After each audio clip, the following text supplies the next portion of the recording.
Shalom. Shalom. Nama saya Jun Kim. Saya dari Korea. Nice to meet you all. Saya bersyukur bisa ketemu kita semua. I think I need to apologize for my poor pronunciation. Minta maaf kalau logatnya masih jelek. But if I say 안녕하세요, it's better. I thank God for the fact that Indonesian people love Korean drama. Jadi terima kasih ya orang Indonesia ini kalau nonton drama Korea nggak berhenti-berhenti. Terima kasih dia bilang. Some of you can't even understand my preaching in Korean. Bahkan kalau saya khotbah bahasa Korea kayaknya ada yang bisa ngerti karena kebanyakan nonton drama Korea. Don't worry, I'm not going to preach in Korean. Jangan khawatir, saya nggak akan khotbah Korea. I'm originally from South Korea. Tentunya saya lahir dari Korea Selatan. But I'm missionary to the Philippines for the last 20 years. Dan saya menjadi penginjil misionaris ke Filipina 20 tahun. And I serve a local church there in the Philippines. Saya melayani sebuah gereja lokal di Filipina. And then I also serve a theological institution called APTS. Dan saya juga menjadi salah satu pemimpin di sebuah sekolah teologi APTS. So I serve the school as the academic dean. Dan saya menjadi academic dean di sana. So now I'm visiting Indonesia to conduct a lectureship at STTBI. Dan juga saya mengundang jika ada yang ingin kuliah di sana STTBI. And today I'm so honored to have a chance to minister to you. Dan hari ini saya berkesempatan untuk melayani firman buat kita semua. I believe God has a wonderful plan for all of us. Dan saya berdoa Tuhan sendiri yang menyuarakan isi hatinya buat kita. It's not accident that you are here today. Tidak kebetulan kalau kita semua ada di tempat ini. Do you believe that? Siapa yang percaya itu bukan kebetulan? Amin. Amen. Amen. Now I'm going to preach on something very interesting. Dan saya mau bicara mengenai sesuatu yang menarik. What is your most favorite name for God? Jadi nama yang paling populer tentang Tuhan. My favorite name for God is Jehovah Jireh. Buat saya nama yang paling saya suka tentang Tuhan adalah Jehovah Jireh. How many of you like the name Jehovah Jireh? Siapa yang pernah kenal dan suka nama ini, Jehovah Jireh? Are you ready to meet your God as Jehovah Jireh? Nah, kita mau berjumpa dengan Jehovah Jireh hari ini. Let's turn our Bible and look at Genesis chapter 22. Karenanya mari kita lihat buka Alkitab Kejadian 22. Genesis chapter 22 verse 14. Only one verse. We're going to read it. Hanya satu ayat yang kita akan baca untuk permulaan, yaitu Kejadian 22:14. Dan Abraham menamai tempat itu Tuhan menyediakan. Sebab itu sampai sekarang dikatakan orang, di atas gunung Tuhan akan disediakan. Today I entitled my sermon as The Miracle of Jehovah Jireh. Hari ini saya ingin bicara mengenai mujizat Jehovah Jireh. But you already know the meaning of the word Jehovah Jireh. Siapa yang tahu arti Jehovah Jireh apa? What does it mean? Apa artinya? God Tuhan will yang provide. Menyediakan. But do you know the word Jehovah Jireh appears only one time in the Bible? Tetapi kita perlu mengerti bahwa nama ini hanya muncul satu kali dalam Alkitab. But the word that I highlight in red is Hebrew word called Ireh. Jadi kalau kita lihat di sini, saya berikan teks Ibraninya berwarna merah, yaitu dibacanya Ireh. So if you want to know the true meaning of Jehovah Jireh, then you need to know the meaning of the verb Ireh. Jadi kalau kita mau mengerti betul-betul arti sesungguhnya dari Jehovah Jireh, kita perlu pelajari dulu Ireh ini. Ireh doesn't mean God's provision. Jadi Ireh tidak artinya Tuhan menyediakan. It literally means God's action to see. Hurufiahnya adalah Tuhan bertindak untuk melihat. So the miracle of Jehovah Jireh is not God's action to provide for our needs. Jadi mujizat Jehovah Jireh bukanlah artinya Tuhan akan memenuhi kebutuhan kita. Of course, it includes God's provision. Walaupun memang termasuk di dalamnya Tuhan menyediakan. It's more inclusive term. Tetapi dalam arti inklusif ada arti tersendiri. So true miracle of Jehovah Jireh is that God comes to your life and see your life. Jadi arti hurufiahnya adalah Jehovah Jireh adalah Tuhan yang melihat semua kehidupanmu dan dia masuk ke dalamnya. Isn't that a wonderful miracle that our God comes to you and sees your life? Dan bukankah itu sebuah mujizat? Tuhan turun masuk ke dalam hidupmu dan melihat segala-galanya. The question is, what kind of things that God really want to see from our life? Pertanyaannya, apa yang Tuhan ingin lihat dalam hidup kita? I will tell you 3 things today. Ada 3 hal yang saya ingin bagikan. Number 1, Yang pertama, God want to see our obedience. Tuhan ingin melihat ketaatan kita. Let's read verse 18. Coba kita lihat di ayat yang ke-18. Oleh keturunanmu lah semua bangsa di bumi akan mendapat berkat, karena engkau mendengarkan firmanku. God blessed Abraham so abundantly. Abraham memang diberkati Tuhan luar biasa. But there is a secret for that specific blessing. Tetapi ada kuncinya mengapa Abraham diberkati. Why Mengapa? was Abraham blessed? Mengapa Abraham diberkati? He said, because you have obeyed me. Karena engkau mendengarkan atau mentaati firmanku. We ask God to bless our life. Ketika kita minta Tuhan memberkati hidup, We pray for Jehovah Jireh's miracle. kita ingin mengerti bagaimana mujizat Jehovah Jireh terjadi. But we have to remember, Kita perlu ingat, the miracle of Jehovah Jireh starts from Abraham's obedience. karena mujizat Jehovah Jireh dimulai dari ketaatan seorang Abraham. But is it easy for you to obey God? Pertanyaannya begini, mudah gak sih kita taat sama Tuhan? What's going on here in Genesis chapter 22? Apa yang terjadi di pasal 22? Can you read it? Verse 1? Kita bisa baca dari ayatnya yang pertama. I want you to read verse 2. Coba kita juga lihat ayat kedua. God is asking Abraham to do something specific here. Di sini Tuhan minta Abraham lakukan sesuatu yang spesifik. God said, take your son, Jadi firman-Nya, ambillah anakmu your only son, yang tunggal itu, Isaac, yang kau kasihi, yakni Ishak, the one you love. yang kau kasihi. When you read this passage, isn't that really strange? Jadi kalau kita baca ayat ini betul-betul ada yang aneh, bukan? God could simply say, hey, take Isaac. Tuhan bisa saja bilang begini, Abraham, ambil Ishak. But he's telling us, like, there are 3 people that Abraham needed to sacrifice. Seakan-akan ada 3 pribadi yang harus dipersembahkan oleh Abraham. It starts from son, Yang pertama, ambillah anakmu, ya itu and then satu. move on to only son, Yang kedua adalah yang tunggal itu. and Isaac that Abraham loves. Lalu yang ketiga, yakni Ishak yang engkau kasihi. What can you see here? Apa yang kita bisa lihat? God's commandment is getting harder and harder and harder. Ternyata perintah Tuhan itu makin spesifik, makin berat, makin sulit. Let's go back to the very first place where Abraham received God's commandment. Mari kita lihat awal di mana Tuhan meminta Abraham taat. That's Genesis chapter 12 verse 1. Yaitu di dalam pasal 12. God said, go from your country. Berfirmanlah Tuhan, pergilah dari negerimu, Kejadian 12 ayat 1. Your people, Dan dari sanak saudaramu, and your father's house. dan rumah bapamu. When I was reading this passage, I had the same question. Jadi waktu saya lihat ayat ini, pertanyaan saya muncul. God could simply say, go to the land that I will show you. Tuhan tidak langsung bilang, pergilah ke tanah yang kutunjukkan. But look at this. Tapi coba lihat ini. God said, go from your country Dikatakan pergi dari negerimu and leave your people dan dari sanak saudaramu and your father's house. dan dari rumah bapamu. Which one is harder? Saya ingin tanya, yang lebih susah yang mana? It's much easier to leave your country. Kalau meninggalkan negerimu sepertinya lebih mudah. It's a little bit harder to leave your people.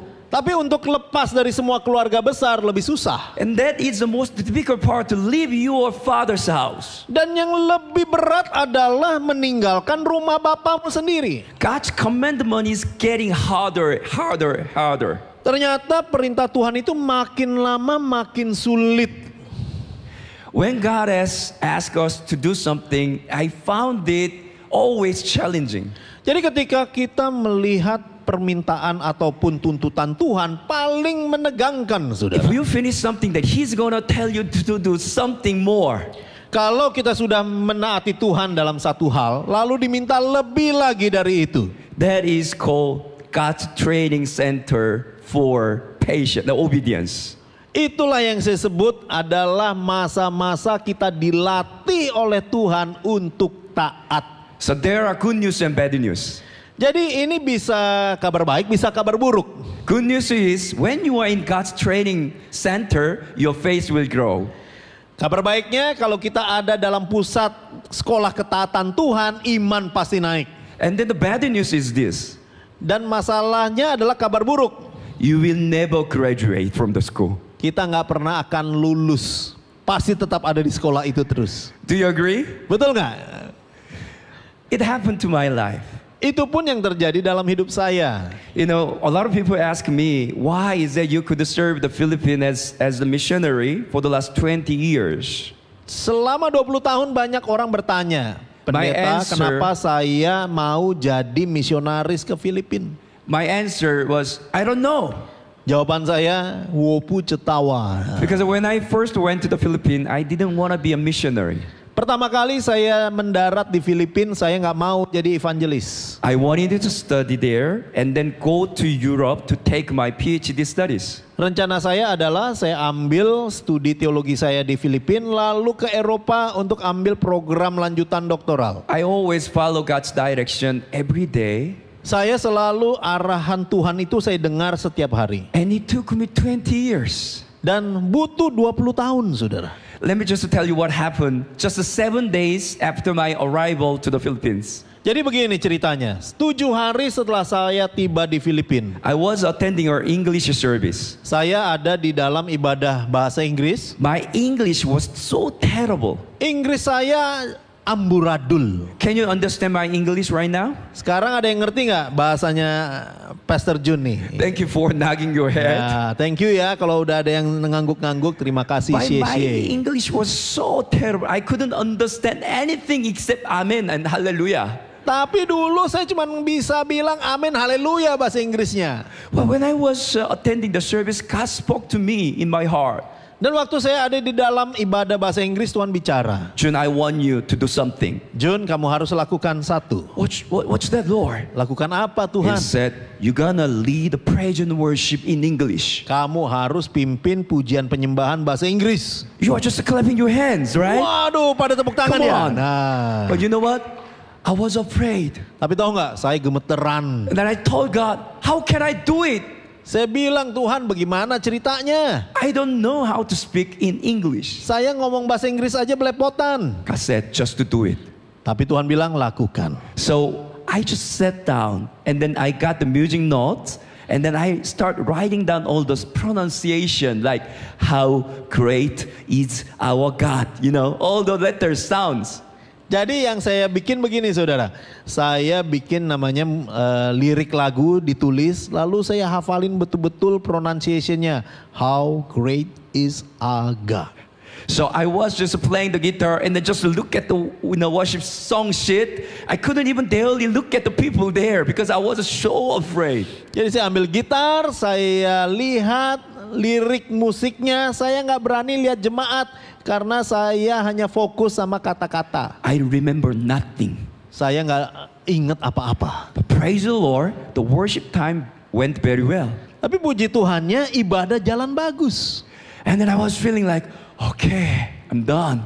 Lalu saya bilang, selesai tugas. But God told me again. Tapi Tuhan bilang lagi, Jun, good job. Jun, top Marco top. One more thing. Satu lagi. Next time you're gonna lead prayer in English. Lain kali kamu harus pimpin doa bahasa Inggris ya. No, I can't do this. Aduh Tuhan, nggak bisa saya. God told me just to do it.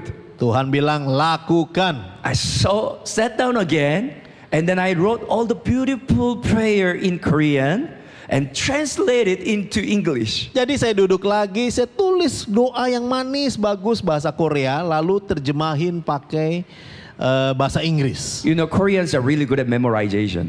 Nah, orang Korea itu paling hebat mengingat memori. I memorized every single word. Saya ingetin semua kata-kata. Guess what? Ternyata apa yang terjadi? It was a beautiful prayer. Waduh, doanya indah banget, saudara. Thank you for the hands. Terima kasih ya. But I experienced a terrible thing right after the service. Tapi setelah ibadah sesuatu yang buruk terjadi. The pastor misunderstood me. Jadi pendeta lokalnya salah ngerti siapa saya. This young Korean guy could lead the praise and worship and even pray in English. Bayangkan ada anak muda Korea bisa pimpin puji penyembahan, bisa doa bahasa Inggris.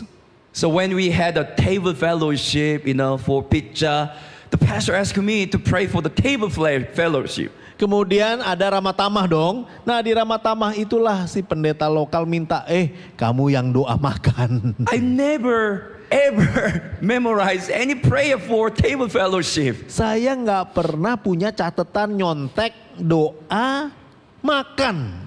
Guess what? Jadi begini. I just recited exactly same prayer that I did for the worship. Jadi saya betul-betul ulang kutipan doa saya yang tadi untuk awal penyembahan, saya kutip ulang semua. Can you imagine? This pizza was getting cold. Jadi pizzanya udah dingin. And then this pastor was praying for the anointing upon the preacher. Dan doa saya adalah isinya, Tuhan urapi si pengkhotbah. Doanya begitu. I started sweating. Saya mulai keringetan, saudara. But I needed to finish my prayer. Tapi saya tetap kata-katanya saya ulang sampai selesai. And it was silent. Semuanya diam. Nobody wanted to say amen. Nggak ada yang mau bilang amin. I opened my eyes and look at my wife. Saya buka mata, saya lihat ada istri. She was sweating more. Bahkan keringatnya lebih gede, segede jagung, saudara. After prayer, I ran away. Setelah doa saya kabur ngumpet. I was frustrated. Saya frustrasi. So disappointed about myself. Saya kecewa sama diri saya. I told God, see, I cannot do it. Saya bilang, Tuhan kan, tuh, saya nggak bisa kan? But He told me, tapi Tuhan bilang, good job. Keren. You can do it. Kamu bisa. God's commandment didn't stop there. Tuhan punya perintah tidak berhenti. He asked me to preach in English. Dia sekarang suruh saya khotbah bahasa Inggris. Whenever God asked me to do something for Him, I never say no. Jadi waktu Tuhan perintahkan apapun, saya nggak bisa tolak. I still remember the first day I preached in English. Jadi seperti ibadah tadi, saya berkhotbah di bahasa Inggris. Nobody could understand me. Nggak ada yang bisa ngerti saya. And then they didn't even want to say amen. Bahkan mereka juga nggak mau bilang amen. And they started falling asleep. Bahkan waktu pertama kali saya khotbah, ada jemaat-jemaat mulai jatuh. But kepalanya tidur. I never gave up. Tapi saya tidak menyerah. I never give up to follow and obey God. Saya tidak menyerah, ikuti apa yang menjadi isi hati Tuhan. He asked me to become the senior pastor of the church. Lalu Tuhan minta saya menggembalakan gereja. He didn't stop there. Tidak berhenti. He asked me to go to UK, Oxford, to take my PhD studies. Dia minta saya untuk ke Inggris, ke Oxford untuk ambil program doktoral PhD saya. And then he asked me to become a professor at my school right now. Dan dia ingin saya menjadi salah satu pemimpin di sekolah di mana saya melayani sekarang. So whenever I say, okay, now I can do it, then God certainly asked me to do something that I cannot do. Kemudian Tuhan selalu meminta saya melakukan sesuatu yang saya tidak bisa lakukan sebelumnya. Now I'm serving the school as the academic dean. Sekarang saya menjadi academic dean di sekolah. And I'm also preaching in front of my American colleagues in English. Saya sekarang khotbah di teman-teman saya orang-orang Amerika berbahasa Inggris. Isn't that amazing God we are serving today? Bukankah Tuhan penuh dengan mujizat yang luar biasa? When God is calling you, He doesn't need your ability. Waktu Tuhan memanggil Anda, Tuhan tidak melihat kemampuan Anda saja. God is going to qualify the disqualified people when He calls His people. Waktu Tuhan memanggil, maka Tuhan akan melayakkan orang-orang yang tidak layak. When God is calling you to obey Him, don't be afraid. Waktu Tuhan memanggil Anda, jangan takut, taat saja. You may find your faith very small, Mungkin imanmu betul-betul kecil, but God is going to increase your faith. tapi Tuhan akan angkat imanmu. God is going to strengthen you to fulfill whatever should be done by you. Tuhan akan menguatkan engkau dan menggenapi semua perintahnya yang ada dalam dirimu. Let me ask you this question. Pertanyaannya begini, Do you need the miracle of Jehovah Jireh? apakah kita butuh mujizat daripada Jehovah Jireh? Can you say big amen? Katakan amin. Remember this. Ingatlah baik-baik. That miracle start only when Abraham obey God. Mujizat terjadi ketika Abraham mulai taat.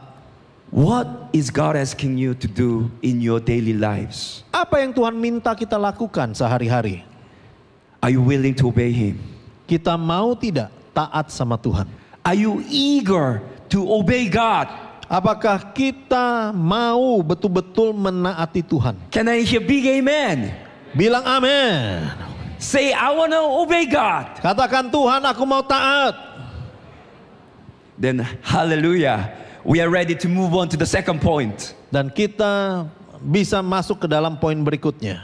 I told you I want to tell you three things that God want to watch or see from our lives. Dan kita perlu tahu apa yang Tuhan lihat dalam hidup kita, dan ada 3 hal yang saya The first one sampaikan. was what? Yang pertama tadi apa? Obedience. The second one is Ketaatan. our worship. Yang kedua adalah penyembahan. Let's read verse 2. Mari kita baca ayatnya yang kedua dari Kejadian 22. Firman-Nya, ambillah anakmu yang tunggal itu, yang engkau kasihi, yakni Ishak, pergilah ke tanah Moria dan persembahkanlah dia di sana sebagai korban bakaran pada salah satu gunung yang akan kukatakan kepadamu. Why is Abraham going to the region of Moriah here? Mengapa Tuhan membawa Abraham ke Moria? It says he is going to sacrifice his son. Dikatakan persembahkanlah anakmu Ishak. He is climbing this Moriah, Mount Moriah to kill his son. Bayangkan Abraham harus naik ke gunung dan membunuh anaknya sendiri. But that's our understanding. Tetapi itu dari sisi kita. Abraham understood his journey differently. Abraham sendiri menilai perjalanannya berbeda. It's written in verse 5. Di ayatnya yang kelima. Let's read it. Kata Abraham kepada kedua bujangnya itu, tinggallah kamu di sini dengan keledai ini, aku akan beserta anak ini pergi ke sana. Kami akan sembayang, sesudah itu kami kembali kepadamu. He said, I will go there and worship God. Kuncinya adalah kata ini. Kami akan sembayang atau kami akan menyembah di sana. His journey to Mount Moriah is not only about killing his son, Jadi dia pergi ke Moria bukan untuk bunuh anak, but it was all about worshiping God. tapi dia ke Moria untuk menyembah Tuhan. Along the way, you may see what you have to sacrifice. Dalam perjalanan hidup saudara, Anda akan tahu apa yang harus Anda korbankan. The things that you really love. Hal-hal yang sangat Anda kasihi. But God is asking you to give up. Tapi Tuhan berkata jangan mundur. Then are you going to say amen with excitement? Kalau Tuhan bilang begitu, apakah kita mau bilang Tuhan amin If you really focus on those sacrifice, then you cannot say big amen. Kalau kita hanya fokus kepada korban-korban itu, kita tidak akan bisa bilang amin. But if you look up to the heaven and look at your God, then you can still say amen. Tapi kalau kita pandang wajah Tuhan di surga dan kita berkata, ya Tuhan aku mau fokus, maka kita pasti bisa bilang amin. Because that God deserves glory, honor, and praises. Karena Tuhan layak mendapatkan hormat dan puji dan sembah. If you look at verse 3 and 9, Abraham did his best to worship God. Perhatikanlah ayat 3 dan yang ke-9, maka kita akan lihat Abraham sangat serius mempersiapkan semuanya. Abraham got up very early to worship the Lord. Ayat yang ketiga, keesokan harinya pagi-pagi bangunlah Abraham. He saddled his donkey. Ia memasang pelena keledainya. And he had cut the wood. Dan ia memanggil kedua bujangnya beserta Ishak anaknya. Ia membelah juga kayu untuk korban The bakaran. Bible says it was done only by Abraham. Dan Alkitab berkata bahwa semua persiapan ini hanya dilakukan sendirian oleh Abraham. And even when he arrived Mount Moriah, he did the same thing. He built the altar without the help of Isaac. Dan ayat yang ke-9, sampailah mereka ke tempat yang dikatakan Allah kepadanya. Lalu Abraham mendirikan mesbah di situ. Let me just quickly tell you one amazing story. Ada sebuah kisah yang luar biasa saya mau cerita. When we just arrived in Indonesia, we are so much excited about the food. Jadi waktu kami datang ke Indonesia, kami sangat suka makanan Indonesia. I think Indonesian food is much more delicious than Korean. Saya rasa Indonesia makanannya lebih mantap, lebih enak dari masakan Korea. You know, it's been 7 days, but I have gained 2 kilograms. 7 hari saya di sini sudah naik berat 2 kilo. I'm not supposed to be here anymore. Saya nggak boleh datang lagi, ini bahaya. I will end up like becoming like this. Jadi nanti saya bisa lebar nanti nih. So we are going to the restaurant to eat Sundanis. Nah, jadi kami ke restoran Sunda. Oh, Sunda. So we are so excited, but we are inside the taxi. Jadi kami udah lapar banget, kami mau ke restoran, kami pesan taksi online. But the driver was quite silent. Tapi si drivernya ini pendiam sekali. But when he arrived there, he said that he's a Christian. Tapi waktu kami mau sampai ke restoran, dia baru cerita dia itu Kristen. And he started talking about his life. Dia mulai cerita kisahnya. And then we invite him to the lunch time, and then we heard him sharing his testimony. Jadi kami akhirnya ajak dia juga makan siang sama-sama. Kami mau dengar kesaksiannya. He was a Muslim. Dia dari orang seberang tadinya. But he met God miraculously. Tapi dia berjumpa Tuhan secara mujizat. I cannot tell you all the details. Saya nggak bisa cerita secara detail semua. But he decided to become Christian. Actually, he received great persecution from his family members. Tetapi dia menjadi Kristen dan dapatkan penolakan sangat besar dari keluarga. Because his father is very important man who established a Muslim seminary. Karena ayahnya adalah orang penting, dia membangun pesantren, saudara. So when this guy told his father that he became Christian, he was expelled by his family. Orang ini memberitahu bahwa dia menjadi Kristen dan ditolak oleh keluarga besar. So he has a wife and one boy, and his wife got pregnant. Dan saat itu dia punya 1 anak dan juga istrinya sedang mengandung. It was late night, but they needed to move out of their house. Hari sudah malam tapi mereka diusir keluar dari rumah. And then he was just asking God, Lord, where should we go? Jadi dia bertanya sama Tuhan, kemana saya harus pergi Tuhan? Even he couldn't take one piece of clothes from his house. Bahkan orang ini nggak boleh bawa baju sehelai pun dari rumahnya. God told him to walk. Tuhan bilang berjalan saja. Just walk. Berjalan saja. And then that family met one Indonesian guy. Lalu keluarga ini yang diusir ketemu dengan 1 orang. The Indonesian guy, what are you doing guys here? Si bapak ini tanya, But kalian ini semua mau kemana? this brother didn't want to say what is going on. So he pretend as if he has no problem at all. Tapi orang ini nggak mau cerita, dia mau sembunyikan apa yang dia alami. Dia bilang nggak ada masalah kok Pak. But strangely, this Indonesian guy gave the family a address of shelter. Tetapi uniknya orang asing ini memberikan alamat di mana seluruh keluarga ini bisa berteduh. So when they are staying in this shelter for many months, they didn't have money. Jadi selama berbulan-bulan keluarga ini ada di rumah penampungan, mereka nggak punya uang. So when they needed to go to the church every Sunday, they need to take walk. Jadi tiap kali mereka mau ke gereja, keluarga ini harus berjalan kaki. One way normally took 4 hours. Dan kurang lebih 4 jam mereka jalan kaki ke gereja. You can imagine this hot weather, you can walk 4 hours. Bayangkan saudara, siang-siang panas-panas 4 jam jalan kaki. The problem was his son has a lung disease that his lung has a holes. Masalahnya adalah anaknya yang besar, dia punya paru-paru yang bermasalah, ada paru-paru yang berlubang. And his wife got pregnant, so she was so weak. Saat itu juga istrinya sedang hamil, dia sangat lemah. But they walk 4 hours to go to the church. Tapi mereka jalan 4 jam ke gereja. If I were that, brother, probably I would ask God the question. Kalau saya jadi kepala keluarga begini, saya pasti tanya Tuhan. What kind of God am I serving? Tuhan, model apa yang saya sembah kok begini jadinya? I'm converted to Christian from Muslim, then you need to bless me. Tuhan, saya kan sudah pindah dari agama sebelumnya, sekarang saya Kristen. Harusnya Tuhan berkati saya dong. But this brother didn't do that. Tapi orang ini tidak bertanya sama Tuhan seperti He itu. just brought his whole family to the church every Sunday. Dia bawa keluarganya ke gereja setiap hari Minggu. His son, when he arrived at the church, he started vomiting. Dan anaknya sampai di gereja, dia keluar saudara, muntah. Vomiting his blood.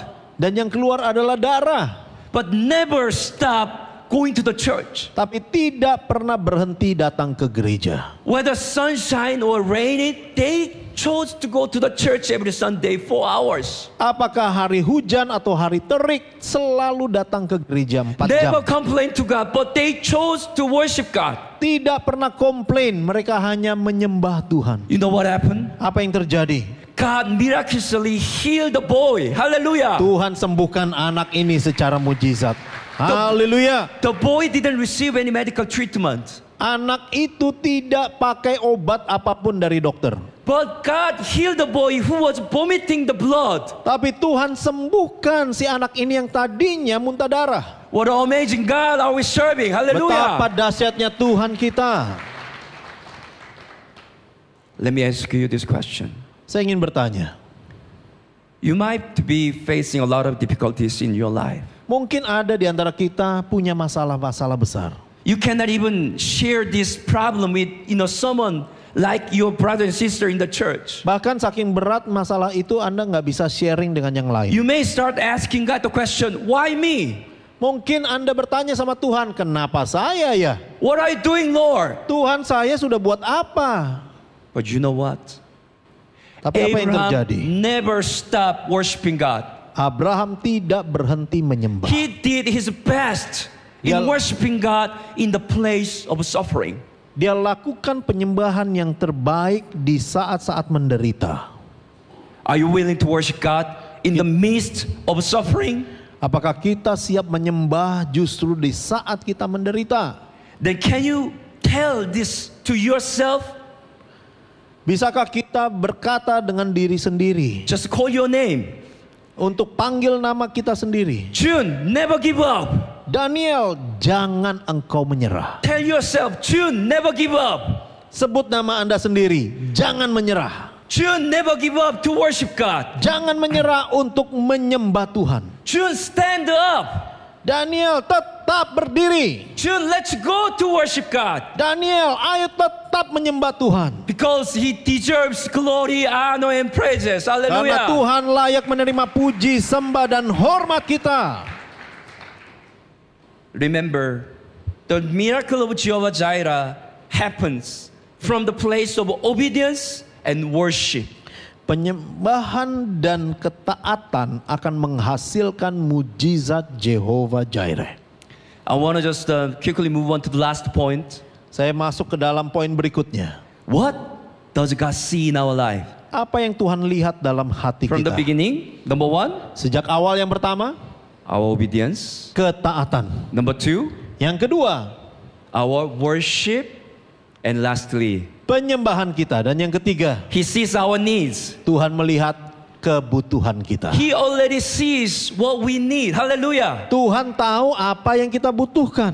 Let's read verse 13. Kita baca ayatnya yang ke-13. Lalu Abraham menoleh dan melihat seekor domba jantan di belakangnya yang tanduknya tersangkut dalam belukar. Abraham mengambil domba itu lalu mengorbankannya sebagai korban bakaran pengganti anaknya. Praise the Lord. He already prepared the ram. Hallelujah. Puji Tuhan, Tuhan berikan domba jantan. This is the true miracle of Jehovah Jireh. Ini adalah mujizat Jehovah Jireh. God only sees your obedience and worship, but also He sees what you need. Tuhan melihat ketaatan, melihat penyembahan, Tuhan melihat apa yang engkau butuhkan. But I want you to pay attention to one thing very important here. Tetapi perhatikanlah satu hal penting. God provide the ram. Tuhan menyediakan domba But jantan. Abraham and Isaac, when they are climbing up to the Mount Moriah, they are just talking about the offering. Tetapi ketika mereka naik ke Gunung Moria, mereka sedang bicara mengenai korban bakaran. Verse 8. Ayat 8. So Abraham answered, Saud Abraham, God Himself will provide the lamb. Allah yang akan menyediakan anak domba. So what were they asking for? Yang mereka minta adalah apa? It was lamb. Anak domba. But God prepared for what? Tetapi apa yang Tuhan sediakan? Ram. Domba jantan. It's a different language in Hebrew. Jadi ini dua kata yang berbeda. In verse 8, lamb is share. Ayat yang ke-8, lamb itu share. Say share. Share. Sama-sama bilang. That's lamb. Itu anak domba. In verse 13, ram in Hebrew is ail. Dalam ayat yang ke-13, domba jantan adalah air. Say ail. Sama-sama bilang air. You just to learn biblical Hebrew today. Nah, hari ini kita belajar Ibrani Biblika.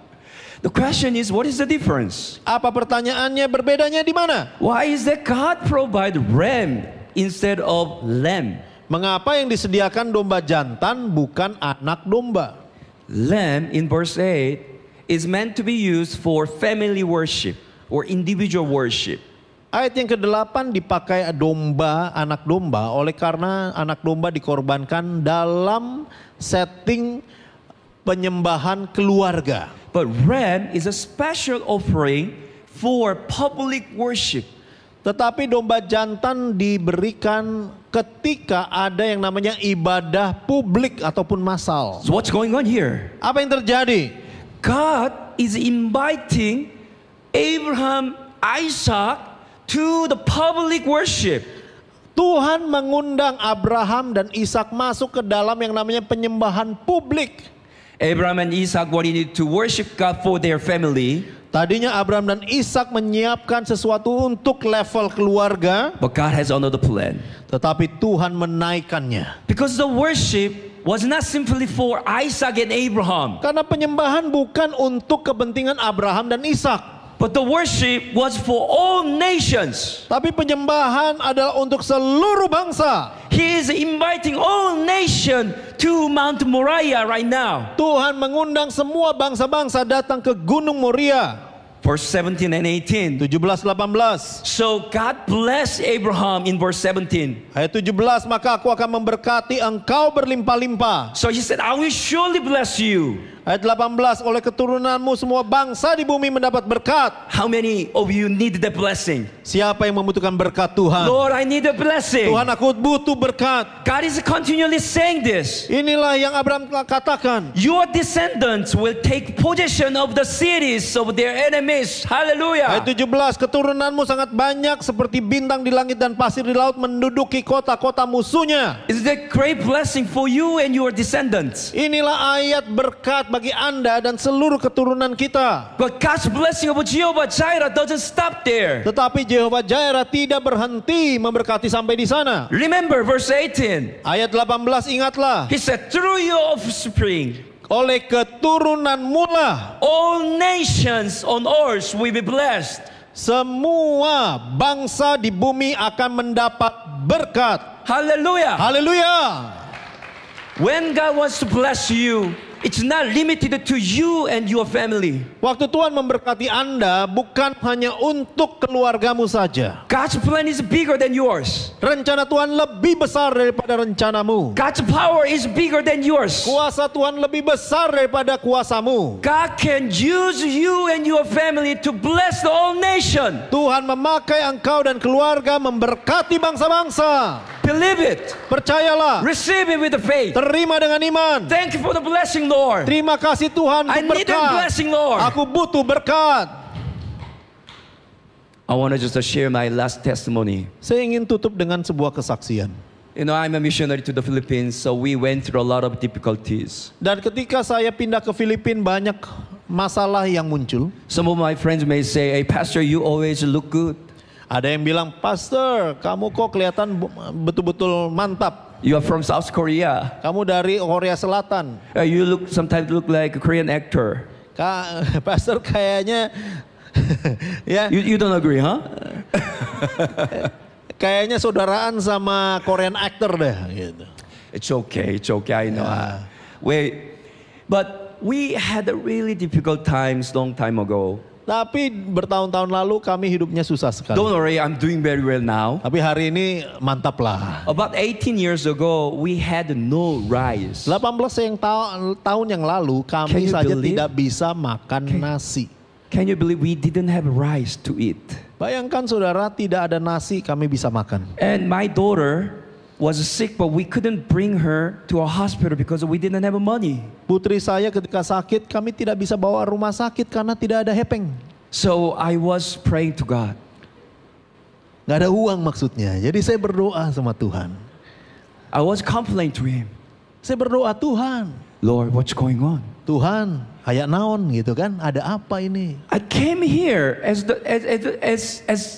a missionary. Saya datang ke Filipina sebagai misionaris. I don't need the fancy supercar. Saya nggak minta namanya mobil sport. I don't need a big house. Saya nggak butuh namanya rumah mewah. I just need the rice. Saya hanya butuh beras. Look at your poor servant. Tuhan, lihat hamba-Mu miskin. I cry. Saya menangis. I couldn't understand why. Saya nggak bisa ngerti kenapa. Several days later, I got a phone call from Korea. Tiba-tiba berapa hari setelahnya ada telepon dari Korea. My family members and then friends collected some money to send us. Ada keluarga dan teman-teman kumpulkan uang kirim kepada kami. 18 years ago, it was $500. 18 tahun lalu kurang lebih 500 US. And I was like, hallelujah, Jehovah Jireh. Saya bilang, haleluya Yehova Jireh. He already sees what I need. Dia lihat apa yang saya butuhkan. But my wife suddenly came to me. Tiba-tiba istri datang.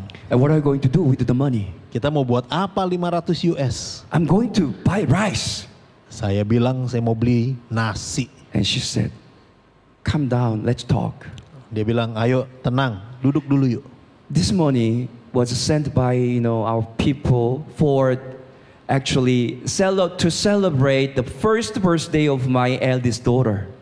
Jadi dia bilang begini, uang ini dikirim dari keluarga untuk merayakan ulang tahun anak kita kan yang pertama. And she said, I think it's not right for us to use for us. Jadi istri bilang begini, kalau ini hadiah ulang tahun kayaknya kita nggak boleh pakai untuk kepentingan kita. Can I just continue to share that I would like to call the worship team members to come and start playing softly. Tim musik bisa maju ke depan sementara saya tutup dengan renungan ini. So I just told Jane, okay, let me pray. Lalu saya berkata kepada istri, saya doa dulu deh. And God told me the same thing. Lalu Tuhan bilang hal yang sama. So we heard that there is one mountain place where there is no water to drink. Dan kami ada di gunung di mana tidak ada air, saudara. So in order for them to get the drinking water, they need to travel more than 30 minutes to get the water. Jadi penduduk di sana kalau mau minum mereka harus jalan 30 menit untuk cari air karena tempatnya kering sekali. According to them, with $500, they could dig a well. Jadi menurut mereka butuh $500 untuk bikin sumur. So we sent the money to them. Akhirnya $500 tadi kita kirim buat mereka. We didn't use the money for ourselves. Bukan buat beli beras untuk kepentingan kami. Many years have passed. Bertahun-tahun sudah silam. My second daughter was born. Jadi saya dapatkan anak kedua sudah. My third daughter was born. Anak ketiga semuanya perempuan kami dapat. My fourth daughter was born. 4 anak kami dapat semuanya putri. My fifth, no, I'm gonna stop Yang there. kelima, nggak bercanda deh. I have 4 daughters. Anak kami 4 putri. I don't have a son. Saya nggak punya laki-laki. Actually, my third youngest one actually born, and it happened. Nah, sebetulnya kami punya anak yang ketiga laki-laki tetapi gagal. I happened to meet a Filipino lady in town. Nah, kemudian saya waktu itu punya anak ketiga dulu, lalu saya ketemu dengan seorang ibu. Perhaps you can start playing maybe Waymaker, Waymaker? softly. Dengan lembut saja. Could you all stand up with me? Let Mari me kita just berdiri conclude my bersama-sama. sermon. And she just greeted me. Lalu si ibu sapa saya. Oh, Pastor, you have 3 daughters. Pastor Jun, kamu punya 3 anak perempuan. What is the name of your youngest daughter? Anak pastor siapa aja? Yang paling muda siapa? I said, Yaul. Namanya Yahul, saya bilang. What about the middle daughter's name? Nama yang kedua siapa? I said, Ain. Saya bilang Ain. And all of a sudden she asked me this question, how's Daun doing? Lalu tiba-tiba dia bilang begini, Darren anaknya bagaimana kabarnya? I was surprised because Daun is my eldest daughter's name. Saya kaget karena Darren yang dia sebut adalah anak perempuan nomor 1. I asked her the question, how did you know my eldest daughter's name when you didn't know the second one and third one? Ibu, bagaimana kok ibu tahu nama putri saya yang pertama, tapi nggak tahu nama kedua dan ketiga? And he said, don't you remember several years ago you sent the money to that in a place? Oh Pak Pendeta Jun, ingat nggak berapa tahun yang lalu pendeta kirim uang untuk sebuah lokasi? She said, Pastor, you know what? Apa yang terjadi sekarang pendeta? The well is called Daun's Well. Sumur yang dulu dibangun namanya disebut Sumur Darren. When I was coming back home, I cry. Jadi waktu saya pulang ke tempat dulu saya tinggal, saya menangis. Because I felt like nobody remember what I sacrificed for God. Tadinya saya sangka tidak ada yang ingat korban yang saya sudah berikan. But God told me, tapi Tuhan berkata, Jun, you know what? Jun, kamu tahu? I saw you. Aku melihat engkau, kata Tuhan. I saw what you did. Aku lihat apa yang kau kerjakan. I am with you. Aku penuhi kebutuhanmu. Brothers and sisters, Jemaat sekalian, what is the true blessing of Jehovah Jireh? apa mujizat dan berkat terbaik dari Jehovah Jireh? Why do we need material blessing? Mengapa kita butuh berkat materi? Why do we need health? Mengapa kita butuh kesehatan? It is all about Jesus Christ. Semua ditanggung oleh Tuhan Yesus Kristus. God is going to bless you. Tuhan akan berkati Anda. But it's more blessing that we can be the channel of a blessing. Tetapi Tuhan akan berkati lebih dari semua yang bisa kita minta. It's more blessing to give than to receive.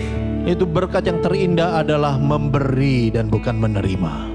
Are you all excited that your family, your descendants will glorify God. Saya berdoa kita dan keturunan-keturunan kita justru akan memberkati banyak orang dan kita akan memuliakan nama Tuhan. No matter where you are today, stand up to worship God. Tidak peduli di mana kondisimu sekarang, mari berdiri dan menyembah Tuhan. No matter what kind of problems you are facing today, just decide to follow Jesus Christ. Tidak peduli apapun masalahmu, tetaplah menyembah dan mengikut Yesus Kristus. And pray, Lord bless me. Dan berdoa, Tuhan berkati aku. Lord bless me. Tuhan berkati aku. I want to be the blessing for every nation for your kingdom. Aku mau menjadi berkat bagi bangsa-bangsa untuk kemuliaan-Mu.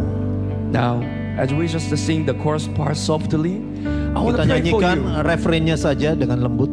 Is there anyone who is willing to lay down your life to God? Dan Lord, saya mengundang siapa bless jemaat me. yang mau serahkan hidupmu kepada Tuhan bless me. dan berkata, berkati aku. Would you like to just to come to the altar? Siapa yang Pray for meresponi you. firman, Those who need maju ke God's depan, blessing. maju ke depan. Those Yang who mau need menerima God's blessing, berkat come. dari Tuhan, I want to pray for you. maju ke depan. Saya mau berdoa. Lord, I need you. Tuhan, aku butuh Pray to Kau. the Lord. Puji I need Tuhan. you, Lord. I Aku need butuh you, Kau. Lord. I Aku need your butuh blessing. Kau. I Aku need your perlukan blessing. berkat-Mu. Aku perlukan berkat-Mu. Jesus, Jesus.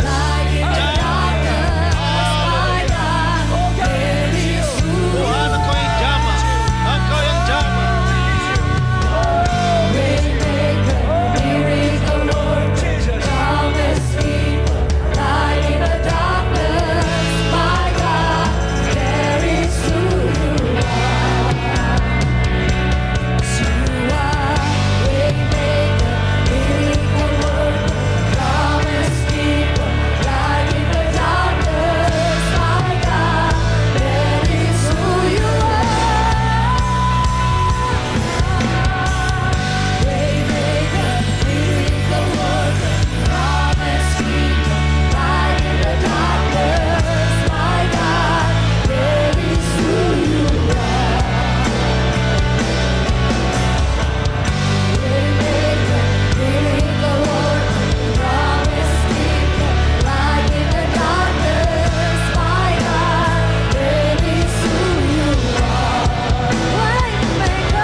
Mari kita berdoa.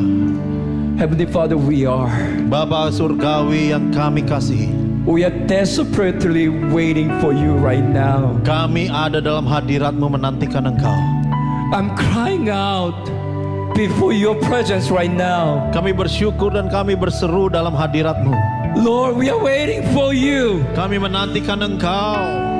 Come. Datang Tuhan. Your Holy Spirit, come. Roh Kudus-Mu tercurah Open our spiritual eyes right now. dan masuk dalam hati Yes, kami you are the sekarang. living God. Engkau masuk dalam Yes, hati you are kami. near to us. Engkau ada di Yes, tengah-tengah you are kami. healing today. Engkau ada di tempat Yes, ini. you are blessing your children Engkau today. memberkati setiap anak-anak-Mu. I proclaim God's Aku healing. proklamasikan ini. I condemn all the condemnation. Aku patahkan semua I kutuk. cast out all the evil Aku power. patahkan semua kuasa In Jesus' kegelapan. name. Dalam nama Yesus. In Jesus' name, Dalam nama Yesus. we dedicate our life to you. Kami berikan hidup kami kepadamu. Lord, bless our life Tuhan berkati kami. so that we can be the blessing for Supaya you. kami menjadi berkat bagi orang lain. For the remaining life, we will live our life to worship you. Dan sepanjang hidup kami mau menyembah dan memuji-Mu. And we will continually say, we love you. Dan kami mau terus berkata kami mengasihi Engkau. Because you first love us. Karena Engkau sudah mengasihi kami. And the love of Jesus Christ is enough for Dan us. kasih Kristus Yesus cukup bagi kami. We will continually lift our hands to worship you. Dan kami tetap Yes, we rendahkan will. hati kami di We will hadapan-Mu. raise our voice to worship you. Dan kami terus memuji Hallelujah. Engkau We dan worship you. menyembah-Mu. We worship you. We Kami worship you. sembah You Engkau. deserve the glory and honor. Terima kasih Tuhan. Haleluya.